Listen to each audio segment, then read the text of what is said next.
There's a generation that raised itself.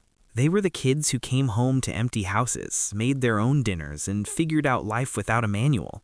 They're barely mentioned in the cultural conversation, almost invisible between the boomers and millennials. And if you've ever felt like you're the only one who thinks this way, stay with me, because what I'm about to show you might finally explain everything. But to understand why Gen X thinks the way they do, we have to go back to where it started, those empty houses.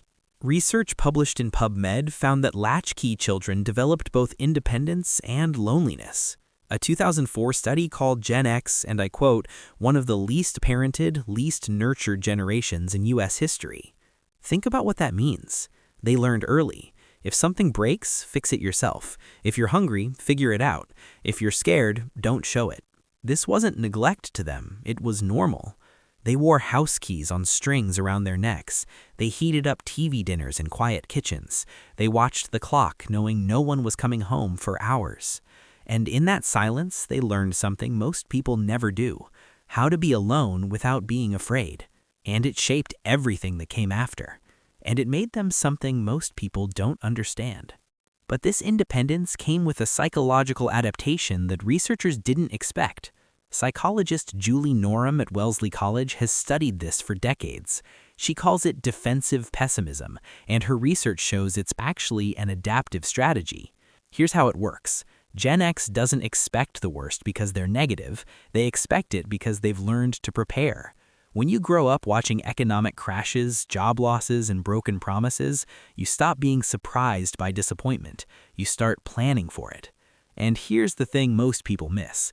It's not pessimism, it's preparation. And it works. While everyone else is chasing toxic positivity, good vibes only, manifest your dreams, Gen X is quietly building backup plans. They're not negative, they're just not naive. And there's a difference. This preparation extends to something else: how they protect their inner world. Gen X learned something about self-protection. The less people know about you, the safer you are. They watched their parents' marriages fall apart in public. They saw careers destroyed by office politics. So they built walls, not out of coldness, but out of wisdom. And their humor? It's a shield, too.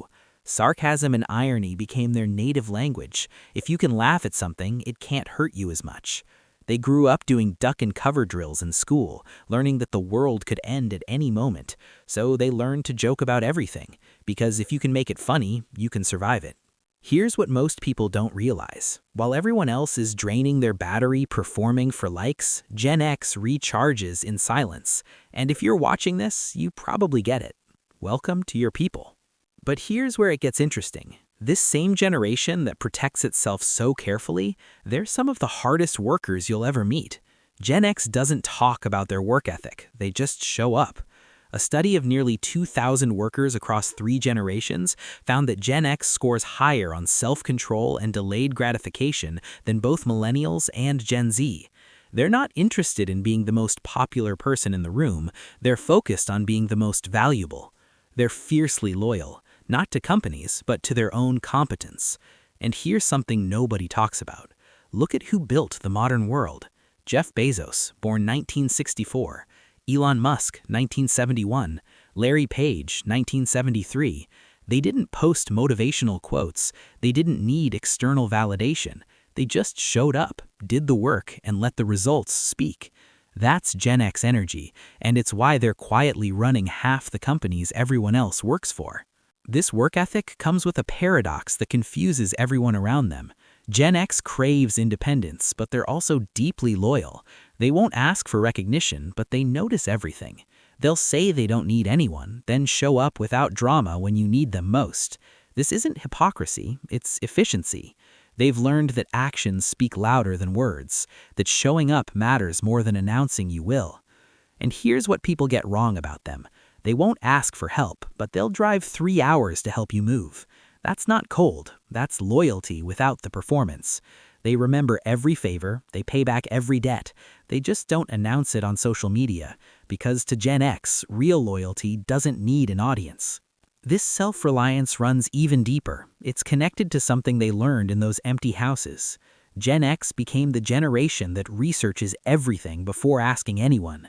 They learned to find their own answers in libraries, in books, in trial and error. No Google, no YouTube tutorials, just figure it out.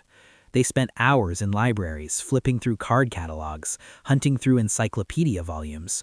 Information had a physical cost. It took time, effort, patience. And because of that, what they learned stuck. It became part of them. They didn't just consume information, they earned it. This wasn't about being antisocial, it was about being self-sufficient. They process information differently. They don't need to talk through every decision. They need space to think. And that's not antisocial, it's how they're wired. Silence isn't awkward for them, it's productive. And they're skeptical of group thinking. They've seen too many sure things fail, too many trends come and go, too many experts be wrong, so they trust their own judgment, because they had to develop it early. But here's the uncomfortable question that Gen X parents are now facing. Now, Gen X is watching their own kids grow up in a world of helicopter parents and constant supervision, and something in them bristles. They see kids who can't handle disappointment, young adults who need instructions for everything, a generation that seems too soft, too dependent. But here's the uncomfortable question. Are they protecting their kids from real harm, or are they projecting their own unhealed wounds? There's a difference between teaching resilience, which Gen X learned the hard way, and creating anxiety in kids who never had a chance to build their own armor. Some Gen X parents found the balance. They gave their kids structure without suffocation, guidance without hovering. Others, well, they're still figuring it out. And that's okay. Awareness is the first step. So here's your permission slip. You don't have to explain why you're not on social media. You don't have to justify why you'd rather fix something yourself than ask for help. You don't have to apologize for needing space to think. Your generation held things together without asking for applause. And that's not cold, that's strength. If you want to understand yourself better, here's what to do. Pick one thing from this video that hit hardest. Sit with it. You don't need to share it, post about it, or tell anyone. Just know it. And if this resonated, you're going to want to see the next video about the psychology of people who hate small talk, because the connection goes deeper than you think. Hit subscribe, and I'll see you there.